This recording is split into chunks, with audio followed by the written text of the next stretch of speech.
opportunity to share information and thoughts on compassion in a time of pandemic. We are in extraordinary times, and compassion certainly has a pivotal role to play in envisaging a better future for us all. Before we begin, I would like to acknowledge the Indigenous lands on which we meet. I am on Wadawurrung country, and so I will pay respects to the Indigenous elders, past, present, and emerging. But I would also like to now take a time for a compassion pause, for us all to take a moment to reflect and for you to do the same on the Indigenous lands on which you are meeting, on which you are situated.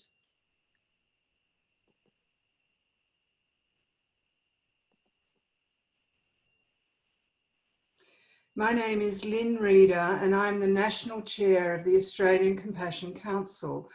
I welcome you to these forums that will explore compassion in a number of areas, including social inclusion, landscape design, ethics of leadership, music, creativity, and we'll finish with exploring the deep time dreaming of Australia, a continent for compassion. The Australian Compassion Council is part of the Global Charter for Compassion, a worldwide network that is bringing the ethics and evidence base of compassion to our world, which we certainly all need right now. Other members of this council include Terry Ailing, who's based on the Gold Coast, Dr. Debbie Ling in Melbourne, Mark Croswell in Canberra, Louise Murphy in Sydney, Dr. Sue Sumkus in Wollongong, and our National Indigenous Advisor is Al Harris, a Noongar elder from WA, who's an amazing cultural educator and performing artist. For this first forum, I'm very pleased to introduce the renowned social scientist HUGH MacKAY. HUGH is a psychologist, social researcher, and best-selling author. After a long career of studying and interpreting Australian social trends, HUGH is often described as the man who explains us to ourselves. Importantly, he is also the National Ambassador to the Australian Charter for Compassion, and so is a perfect person to launch this forum series. HUGH is the author of many books, and perhaps his most popular is The Good Life, and he has 2 new books coming out at the end of this year, so is a very busy person. In this forum, HUGH and I will be in conversation for 15 minutes, and then you'll have a chance to ask questions, and I'll put them directly to HUGH.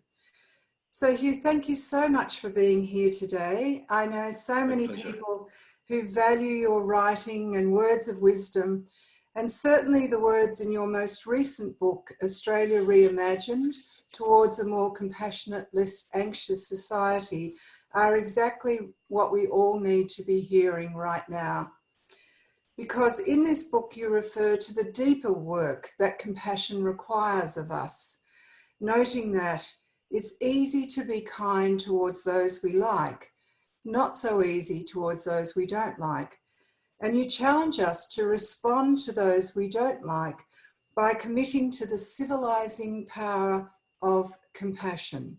So can you speak to more that civilizing discipline is the word you use, discipline of compassion? Yes, thank you, Lynn. Let's start with the species we all belong to. I think once we acknowledge what it means to be part of the human species on planet Earth, the whole compassion story almost tells itself. We are social animals, like most other species on the planet, by the way. What that means is we are helpless, hopeless in isolation. We need families, we need neighborhoods, we need work colleagues, we need friendship circles. In other words, we need groups and communities to nurture us, sustain us, protect us, even to give us a sense of our identity. That's anchored in our sense of belonging to particular groups. So a species like that members of a species like that suffer when they are cut off. When herd animals are cut off from the herd, it's bad for them. They suffer anxiety and depression, all the other health issues that we know go along with social isolation. And in our society, like most Western societies, we've been through a period of great social fragmentation, the rise of individualism, and that's resulted in a lot of social isolation. And now, of course, courtesy of the pandemic, we have social isolation on a large scale.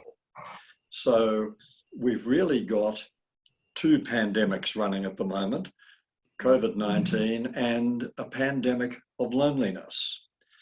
And that reminds us, because we're all having a tiny taste of loneliness, that reminds us of what it is like for people who are always lonely or mostly lonely, as many people are.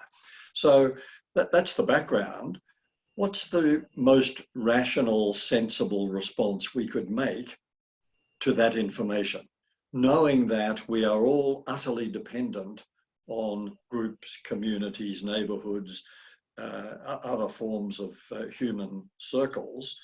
Knowing that, what's the most appropriate response? What's the most rational response to that? And the answer is, we'd better engage with all of those communities, and we'd better treat everyone we encounter in those communities kindly and respectfully and with compassion. In other words, acknowledging what it means to be a member of the human species, I believe, obliges us to learn the discipline of compassion, because that's the only way the species can thrive. And I refer to it as the discipline of compassion because it's got nothing to do with our emotions. Compassion is not a feeling we have to have. We don't have to respond in some bleeding heart fashion to a person in need, although we will often to people in need, but that's not what we're talking about here. We're not talking about an emotional response that causes us to be kind or compassionate or respectful towards someone. We're talking about a tough mental discipline that says, I'm a human. This person is a human. We belong to the same species. The only sensible way to treat this person is as if we need each other, because we do. The only sensible way to treat this person is if we belong to the same species, which we do. Kindness, respect, compassion. And the acid test of whether we've got the discipline is whether we can do that when we encounter people we don't like, and especially people we don't agree with. If we can't treat those people kindly, respectfully, compassionately, then we haven't got to first base. Mm. Yes, that's right. And I think the important thing too, as you say, it's not an emotion. And it's very active in its what it is calling us to do. Yes. And so when people talk about being, having compassion fatigue, it's actually not compassion fatigue. It's empathic distress when we're connecting to other people at that very emotional level. And so that, as you say, it's a stepping back and really requiring of us that difficult work, as you say. Yeah. Mm. Oh yes, I don't think anyone pretends that this is easy. You know, the work of compassion is hard work. In many cases, it's the hardest work we're called upon to do, but it's our number one responsibility as humans. Yes, yes, yeah.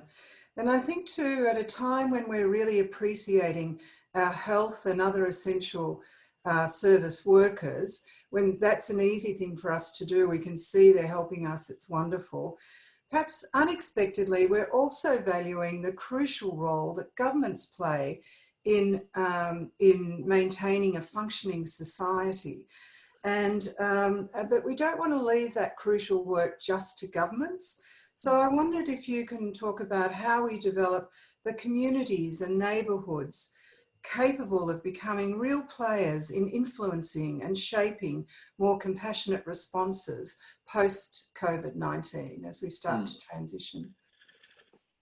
Yes, thanks, Lynn. Certainly in Australia, there's been a remarkable shift in community attitudes towards government towards, I mean, government is back. We've been talking about getting government out of our lives. Now we want government in our lives, keeping us informed and telling us how to deal with this. But not just government, banks, farmers, food providers, people who work in supermarket, stocking the shelves. Suddenly we're valuing all kinds of people that we didn't previously either notice or value, or in the case of governments and banks, we actually mistrusted. But our attitudes are shifting for a very obvious reason, that we see the response to COVID-19 from those people as signs of compassion. The very thing we've hoped for in government, that it would be driven by compassion for the people that it leads, has been missing. It was missing in Australia during the time of the bushfires. Now suddenly it's back, no doubt heavily under the influence of very good medical advice that governments have been receiving, but certainly the attitudes in our community have fundamentally shifted in a more positive, accepting and trustful direction in relation to institutions like government and banks. And we're taking people who are involved in the food supply chain much more seriously. Now, we welcome that, of course, but the momentum is with us. It's a sign to us of how much better we feel when we're on the receiving end of compassion. Implication, not very hard to figure out. This is how other people feel when they're on the receiving end of our compassion.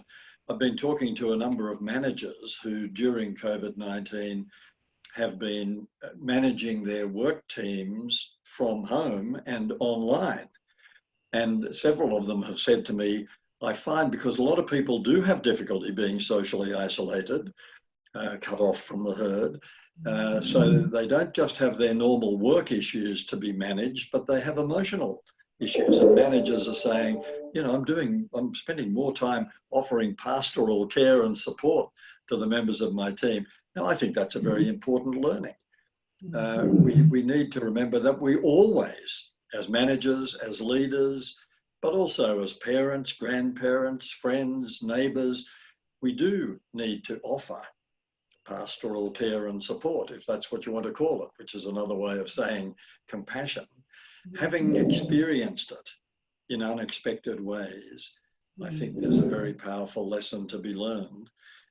It shows up in not just, for example, in managers or in people in other person-to-person relationships showing more compassion, but even in our social attitudes. I think already you can see in Australia, given the massive spike in unemployment, that the stigma previously associated with unemployment has been washed away.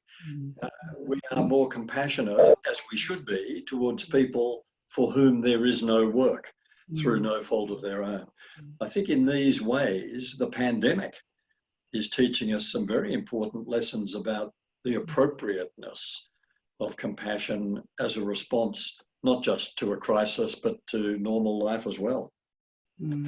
Yes, and we've seen that wonderful, the healing power of social connections, how they're turning up right across our society. But we're seeing wonderful stories of people leaving letters in letterboxes with offers of support, and people paying medical bills, and food on doorsteps, and music being played on balconies. And so I wonder, you know, with those healing images in mind, what will be your, I mean, we haven't finished yet, but at the moment, what's your enduring image of a social healing that you've witnessed recently? I've certainly experienced some of the things that you've just mentioned. I mean, I've been part of a balcony choir in the apartment block where I live, and that was an absolutely wonderful, magical experience at sunset, everyone with candles joining in and waving to each other and so on. That will certainly live in my memory. I think we're going to do it again in another week. It'll certainly live in my memory as an emotional experience and a very powerful visual image as well. Yeah. But I think the two things that will stay with me as very pleasant, very positive images of the impact of the pandemic. They're both to do with a detectable rise in the expression of human warmth. One of those images is simply when I go for my daily walk, which is sometimes just around the streets and sometimes it's in parks and nature reserves and so on. I do, of course, encounter other people, none of whom I know. And without exception, people are now greeting each other warmly, in an open, friendly way, smiling, waving, perhaps exchanging a couple of words as we pass at the appropriate physical 1.5 meters distance. And everyone's very careful and respectful about that, which is, of course, a compassionate thing to do. Observing so-called social distance is an act of love. And people are doing that, but doing it with warmth. As if we know we're all in this thing together, and so let's acknowledge each other. And I find the same thing, strangely enough, with emails. Emails have become longer, and the reason they've become longer is they tend to begin and end at the moment with personal expressions of warmth and concern. Hope everything's okay. Are you coping? Is there anything I can do? This sort of stuff, which normally you don't get in an email, which is snap, snap, let's get on with the work, very peremptory. Now there's this injection of human warmth, which I think is a very positive, welcome, and will be a memorable sign of how, in many ways, the crisis brought out the best in us, in that it triggered a more lively sense of our responsibilities to be compassionate to each other. Yeah, I think it really goes to the heart of where we put our attention. That, you know, they say where we put our attention is really important because it organizes our thoughts, our feelings, and our actions. And so if we are starting from a base of compassion and creativity in terms of how we just go about responding to this crisis, then and we do it from that perspective, we're going to come up with very different answers than if we're doing it from a base of anger and anguish and frustration. And so those lovely healing images are, from by definition, a space of compassion for ourselves and others. I just remind everyone, if you want to ask questions, please type them in the chat bar, which is at the bottom of your Zoom link. So here I was going to ask also, in your book, Australia Reimagined, you also say that social cohesion grounded in compassion and mutual respect is the key to greatness for any society. It seems that that kind of greatness will require a move away from individualism to a focus on our common humanity, which we've just been speaking about. So how can we move towards creating a world of social cohesion grounded in compassion? Yes. Good to end with a nice simple question. Look, again, let's remind ourselves of the context. We are dealing in Western societies, and Australia no exception, we are dealing with a problem of greater social fragmentation. It arises from shrinking households. In Australia, every fourth household contains just one person. It arises from a high rate of relationship breakdown, a low birth rate, increased level of busyness, increased mobility of the population. In Australia, as in the US, we move house on average once every 6 years. And of course, our increasing reliance, often to the point of addiction, on information technology, which is generally almost a second best, which we're doing now, but it's a far cry from personal interaction. Now, all of those things together push us in the direction of becoming more fragmented, and the more fragmented we become, the more individualistic we become, the more competitive, and the less cooperative we become. And that points to, I think, the twin evils of contemporary Western society, which is rampant individualism and excessive materialism, which is a reflection of our competitive urges. So I think we've got to acknowledge that all of those things happening in our lives, which are not going to change. I mean, the rate of relationship breakdown is not going to go down. Households are not going to expand. We're not going to give up our smartphones. All these things are part of the life we live. We've created these trends because we wanted to do all these things. But I think it is time to step back for a minute and look at ourselves and say, now, which are the things that I'm doing which are contributing to social fragmentation, and how can I provide some compensation?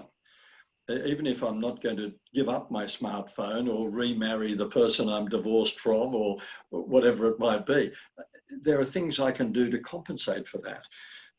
And the place, I think, where we start to compensate is where we actually live. I really do. I mean, you're talking about a national impulse.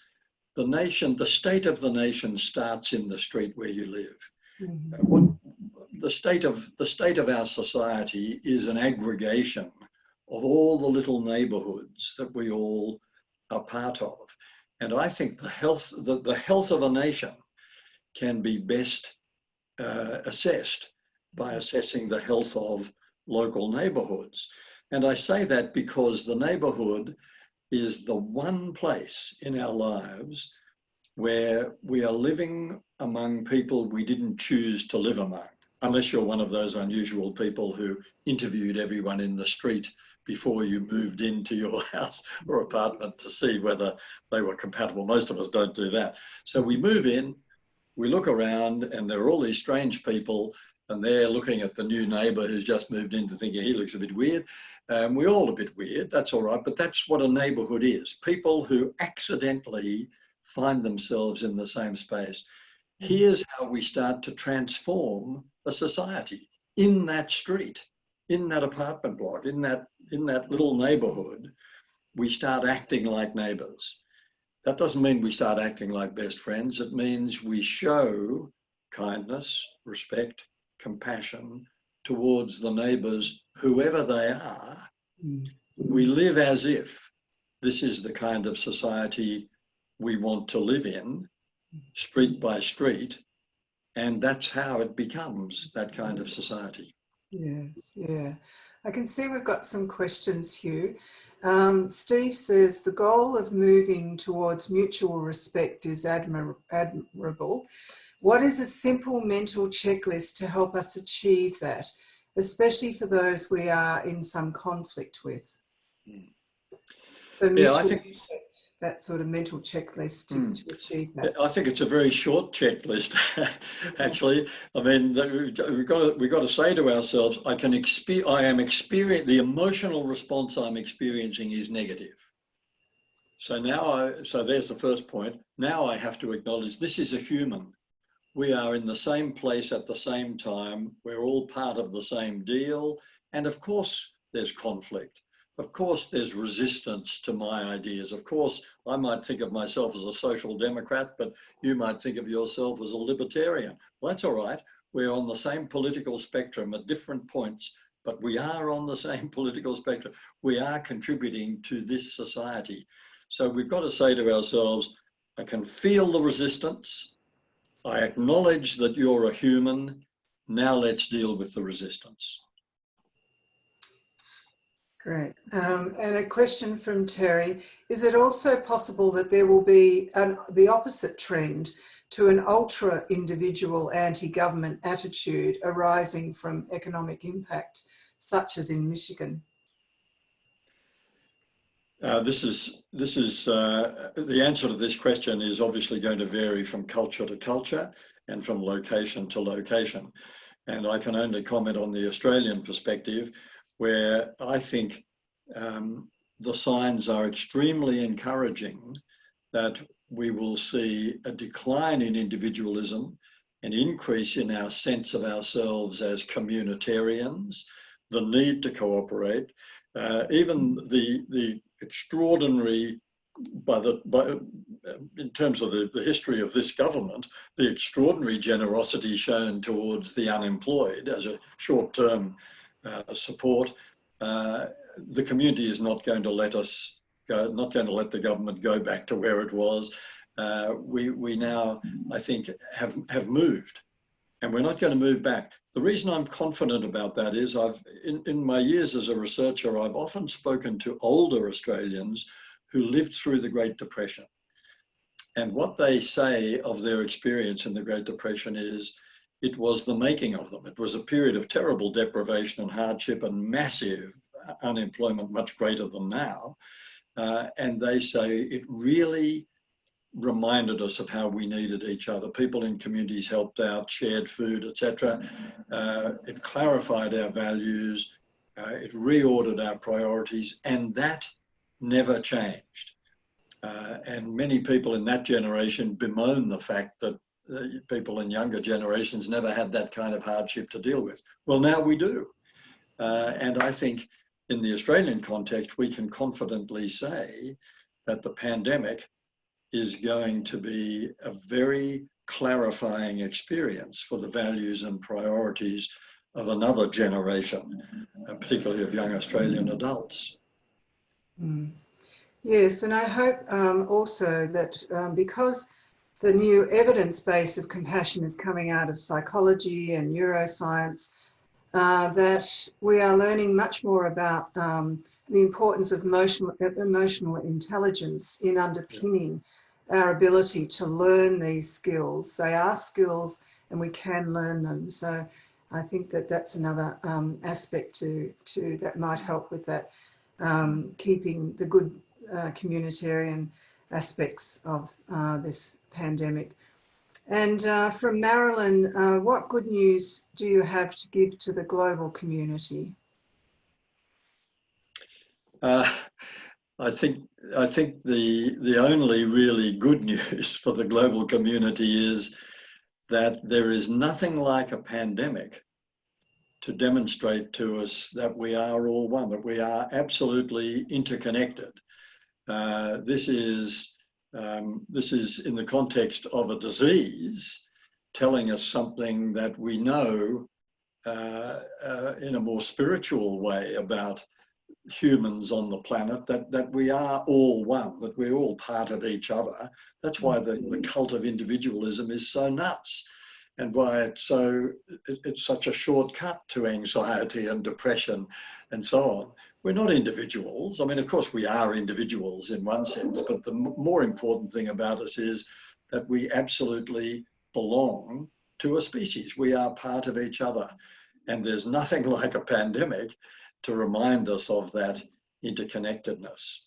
It's like the ecologists who say a butterfly flaps its wings in the Amazon jungle and then there's a storm over Western Europe. In other words, the ecosystem, weather, etc., are all interconnected. The planet is actually a pretty small place in the scheme of things, and we're part of that. Just one last question, a little bit connected to some of that, what you've just been referring to, Hugh, but compassionate behaviour, giving and sharing also requires at least some level of willingness to accept the offer of assistance, support and love. I find that many people don't seem to be able to accept loving, compassionate offers, as if it obligates them in some way or impinges on their independence. Can you offer some suggestions for how to handle this?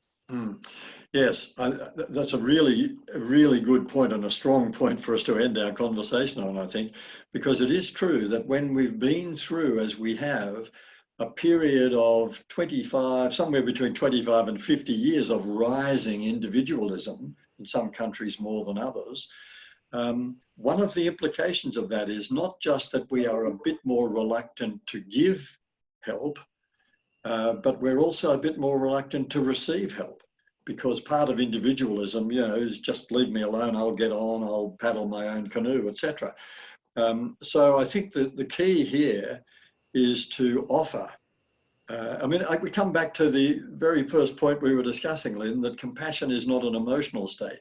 The thing is to offer people compassionate help driven by compassion, not in a spirit of pity or where they could think, oh, he's doing me a favour because he feels sorry for me, but just obviously you're on your own, my lemon tree is groaning. I'm giving you a bag of lemons to get rid of them. You know, it needs to be done in a really straightforward, matter-of-fact way. So look, there's no heavy emotional overtones here. We're all in this thing together.